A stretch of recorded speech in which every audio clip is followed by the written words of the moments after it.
আসলে দাবি হলো গত 2015 সালে আমাদেরকে পে স্কেল দেওয়া হয়েছে। এখন আজকে প্রায় 10 বছর 8 বছর অতিবাহিত হয়েছে, আমাদের এখন পে স্কেল এখন পর্যন্ত দেওয়া হয়নি। আমাদের মূল দাবি নবম পে স্কেল ঘোষণা করা এবং যে একটা বৈষম্য 15 সালে যে স্কেলে একটা বৈষম্য হয়েছে এটা অনেকেই জানে না। সেটা হলো 14th শ্রেণী যাদের বেতন 8,250 টাকা এবং প্রথম শ্রেণীর বেতন 78,000 টাকা। এখানে একটা বৈষম্য 62,250 টাকা একটা বৈষম্য আছে। এই বৈষম্য কিন্তু আমরা কেউই বুঝতে পারছি না। এই বৈষম্যের কারণে আমরা অনেক পিছিয়ে আছি। আমাদের দ্বারাই এই বাংলাদেশের উন্নয়ন হচ্ছে, আমাদের দ্বারাই মেট্রো রেল হচ্ছে, আমাদের দ্বারাই সকল প্রকার উন্নয়ন হচ্ছে। তাই আমাদের এই 3য় শ্রেণীর একমাত্র দাবি নবম পে স্কেল ঘোষণা করা।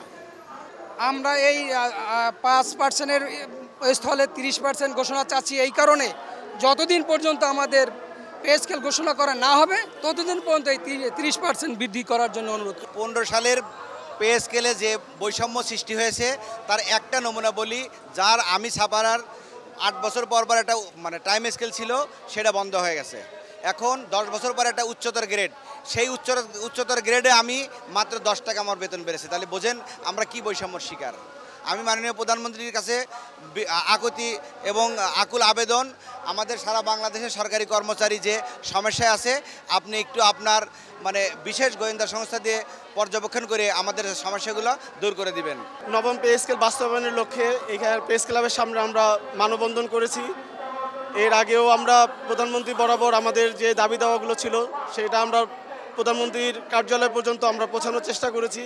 যতবারই আমরা এই ব্যাপার নিয়ে কথা বলি আমাদেরকে আশ্বস্ত করা হয় বিভিন্ন রকমভাবে যে আমাদেরকে নবম পে স্কেল দেওয়া হবে, কিন্তু যখনই আমরা আশার আলো দেখি তখনই আবার আমাদেরকে সেই আশার আলো নিভিয়ে দেওয়া হয় যে আমাদের বিভিন্ন ধরনের প্রতিকূল অবস্থার কারণে নবম পে স্কেল দেওয়া হবে না বা আমাদেরকে সেই ধরনের কোনো আশার আলো দেখানো হয় না। কিন্তু আমরা মাননীয় প্রধানমন্ত্রীকে এই বলতে চাই যে আমরা সরকারি কর্মচারী, আমরা অনেক দুঃখ দুর্দশার ভিতরে আমাদের জীবনযাপন চলে। আমরা আমাদের এই সন্তানদেরকে লেখাপড়া করাতে পারতেছি না। তাদেরকে সুশিক্ষিত করার জন্য যে ধরনের পন্থা অবলম্বন করা প্রয়োজন এবং তার জন্য যে ব্যয়ভার সেটা আমাদের সাধ্যের বাইরে চলে গেছে। আমরা সংসার চালাইতে পারতেছি না, প্রতিদিন এই দ্রব্যমূল্যের ঊর্ধ্বগতি, যার কারণে আমরা সংসার চালাতে যে হিমশিম খাচ্ছি।